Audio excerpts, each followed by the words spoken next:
જય શ્રી કૃષ્ણ મિત્રો, આપ જોઈ રહ્યા છો યુટ્યુબ. આપ સૌનું મારી યુટ્યુબ ચેનલમાં સ્વાગત છે.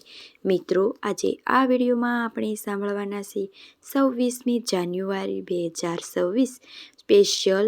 નમસ્કાર મિત્રો, જય હિન્દ. આજે ભારતની આહોબાહોમાં એક જ અલગ જ ખુશ્બુ છે. આઝાદીની ખુશ્બુ છે, લોકશાહીની ખુશ્બુ છે. આજે આપણો 77મો પ્રજાસત્તાક દિવસ છે, સ્વતંત્ર દિવસ છે. કાશ્મીરથી કન્યાકુમારી અને ગુજરાતથી અરુણાચલ સુધી આજે માત્ર એક જ રંગ દેખાય છે અને એ છે તિરંગાનો રંગ. પણ મિત્રો, ક્યારે વિચાર્યું છે કે આપણે 26મી જાન્યુઆરી કેમ કે આ પર્વ મનાવીએ છીએ? 15મી ઓગસ્ટ તો આઝાદી મળી હતી, તો પછી આ દિવસ શું જરૂરી હતો? આજે આ વિડીયોમાં આપણે વાત કરીશું એક એવા દાસ્તોની જેને ભારતને ભારત બનાવ્યું, અને એ વાત કરીશું કે તમારી અને મારી આ દેશનું ભવિષ્ય.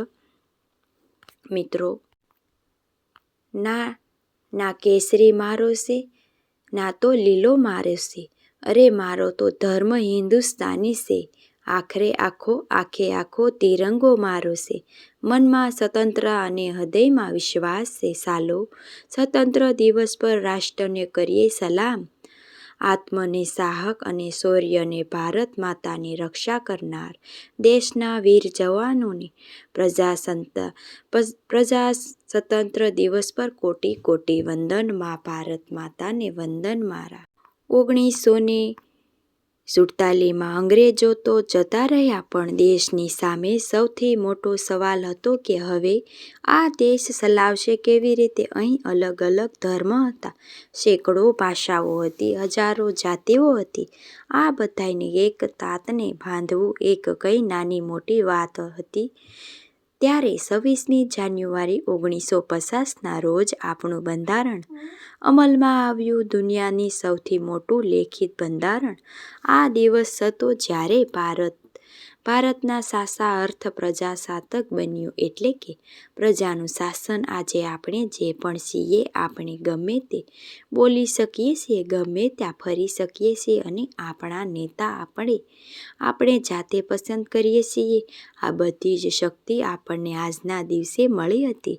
લાખો ક્રાંતિકારીઓને બલિદાન અને બંધારણના ઘડવૈયાઓને મહેનતનું પરિણામ છે આજનો આ દિવસ. આજે 26મી જાન્યુઆરીમાં જ્યારે આપણે ઊભા છીએ, ત્યારે ભારત બદલાઈ ગયું છે.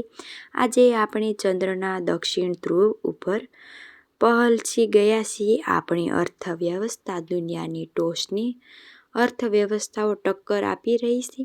ડિજિટલ ઇન્ડિયા હોય કે સ્માર્ટ અલસ, ભારતનો યુવા આજે દુનિયાનો રસ્તો બનાવી રહ્યો છે. આપણે હવે એ ભારત નથી કે મદદ માંગતું હતું, આપણે એ ભારત છીએ કે દુનિયાને વ્યક્તિ અને ટેકનોલોજીને મદદ પૂરી પાડે છે. આ મારું અને તમારું નવું ભારત. પરંતુ મિત્રો, શું આપણું કામ પૂરું થઈ ગયું? દેશભક્તિ એટલે કે શું?